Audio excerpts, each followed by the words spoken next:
반갑습니다. 오늘은 깨달음의 핵심 이치 세 번째입니다.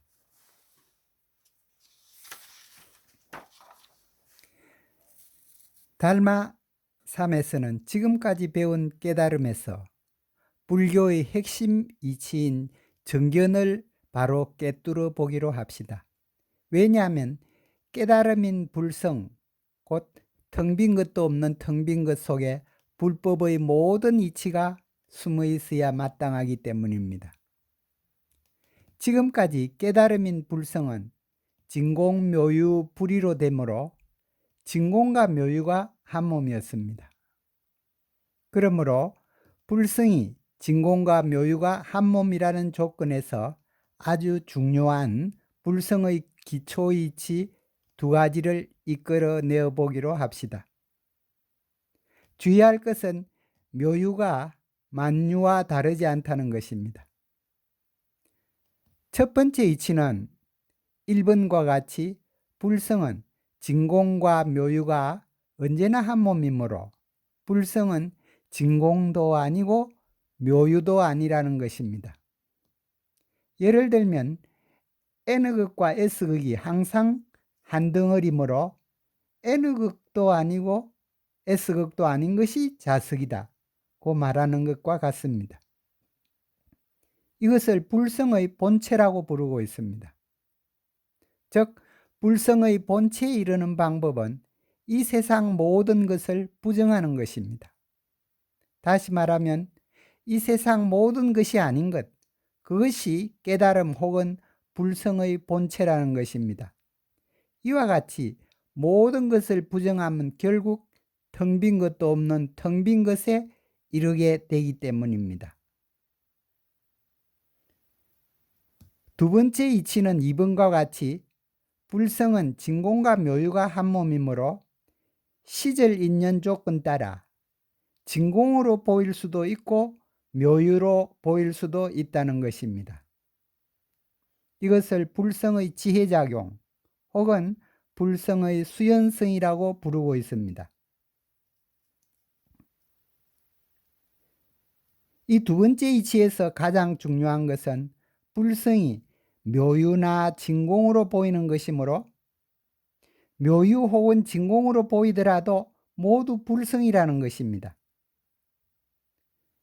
즉, 이 세상 모든 것이 있는 것으로 보이더라도 실제로는 불성, 즉 텅 빈 것도 없는 텅 빈 것이라는 것입니다. 이것은 아주 중요합니다. 이것이 불교의 핵심이라고 할 수 있습니다. 더욱이 묘유가 색이고 불성이 공이므로 소위 색적 시공이라 할 수 있는 것입니다. 또 이 경우 진공으로 보이더라도 역시 불성이요, 진공은 정신적인 것으로 수상행식에 상당하고 불성은 공과 같으므로 수상행식도 공입니다. 즉 수상행식 역부여시이지요.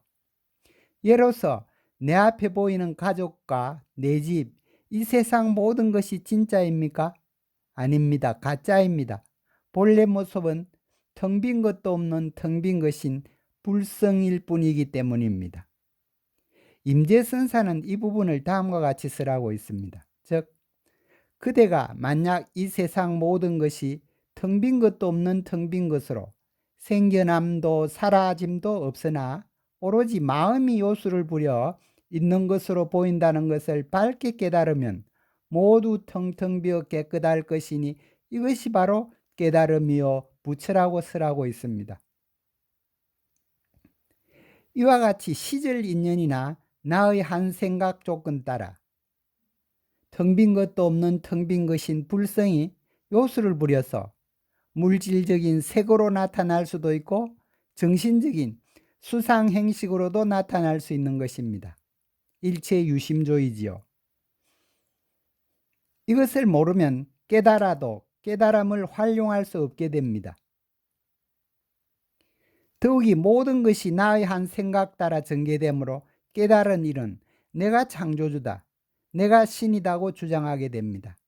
내 생각 따라 이 세상이 창조되기 때문입니다.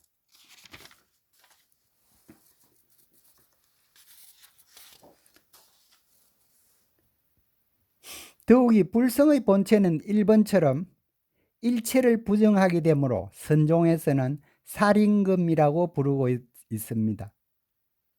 한편 불성의 작용에서는 한 생각 따라 무엇이라도 될 수 있으므로 활임금이라고 부르고 있습니다. 이와 같이 불성은 살임금과 할임금을 동시에 간직하고 있습니다. 더욱이 2번처럼 불성의 조건에 따른 작용을 불성의 수연석, 즉 인연 따라 변하는 성질 혹은 불성의 지혜작용이라고 말하고 있습니다. 이들 표현에 익숙해야 할 필요가 있습니다. 여기서 시절 인연이나 한 생각의 조건 따라 불성이 작용한다는 것은 예를 들면 3번처럼 마치 물이 주위 온도의 조건 따라 얼음, 전기, 눈, 구름 등으로 변하는 것과 같습니다. 그러나 아무리 변해도 전체 물은 동일하여 여여한 것입니다.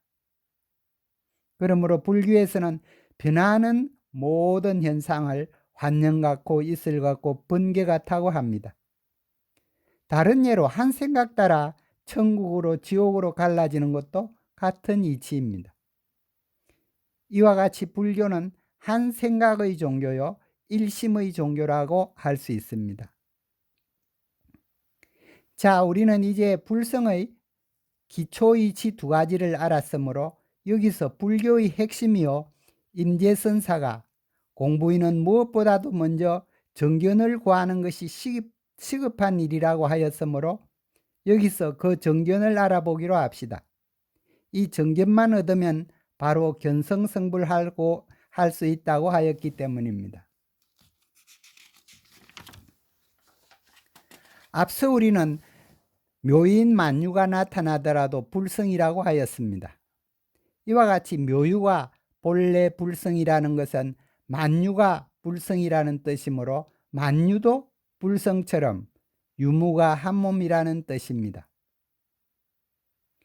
그러므로 4번처럼 만유를 있는 것이라기나 없는 것으로 생각하면 그릇된 견해, 곧 사견입니다.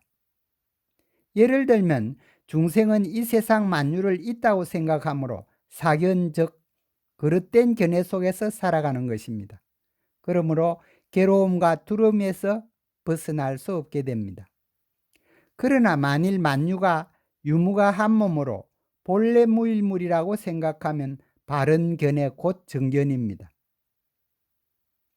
이 경우는 만유가 본래 무일물임을 잘 알고 있으므로 유와 무 양변에 처해 있더라도 유와 무 어느 쪽에도 걸림이 없게 되는데 이것이 중도이며 일체의 번뇌에서 벗어나 해탈에 이르게 되는 것입니다. 즉 중도에 있으면 세속에서 살되 세속을 벗어난 자유자재한 삶을 살 수 있습니다. 이와 같이 함이 없는 무의가 그대로 중도가 됨을 알 수 있습니다. 정리하면 정견이란 5번처럼 만유의 본질은 불성이요 만유도 불성과 같이 유무가 한 몸으로만 존재한다는 것입니다. 자, 오늘은 깨달음 혹은 불성의 본체 작용과